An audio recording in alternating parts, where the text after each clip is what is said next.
आज का जो वीडियो है वो हम लोग को समझेंगे कि भूमिगत जल जो है, यानी कि जो भूमि के अंदर जो जल है उसके बारे में।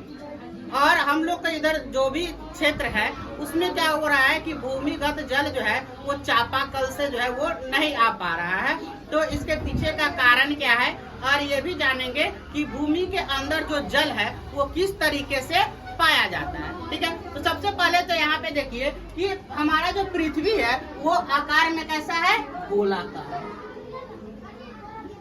मतलब नारंगी के आकार का गोल है। ठीक है, और पृथ्वी का जो है, जैसे कि मान लीजिए कि हम पृथ्वी पे यहाँ पे ये अगर एक तरह से ये समझते हैं तो इस पे क्या होता है, 3 लेयर होता है।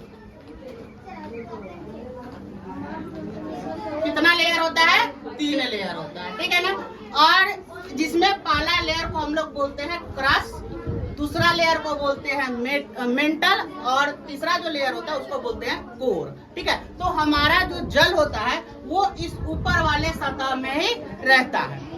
ठीक है, अब क्या है कि ये ऊपर वाले सतह जो है इसमें जल जो है वो किस प्रकार से रहता है। तो आप लोग को बता दे कि जल जो होता है वो ये जो ऊपर वाला सतह है इसमें जल जो है वो इस तरह से रहता है। कहीं पे यहाँ पे जल है, यहाँ पे है, ऐसे इस तरीके से जल पाया जाता है। ये एरिया जो है वो देखने में छोटा लग रहा है, लेकिन ये एरिया जो है लगभग सैकड़ों किलोमीटर स्क्वायर के क्षेत्रफल के बराबर ये एरिया जो है वो होता है। तो इस तरीके से जल पाया जाता है। बहुत लोगों का ऐसा मानना है कि जैसे ये पृथ्वी जो है ये पृथ्वी गोल है।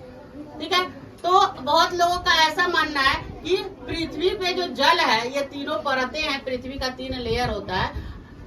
तो ऐसा मानना है कि जल जो है इस वाले ऊपर वाले लेयर में क्या है, भरा हुआ है, हम लोग डालेंगे पाइप और यहाँ से पानी निकाल लेंगे। ऐसा नहीं होता है। अगर इस तरीके से अगर जल भरा हुआ रहेगा तो ऊपर का जो मिट्टी का सतह है वो क्या हो जाएगा, ढह जाएगा, नीचे आ जाएगा, दलदल बन जाएगा।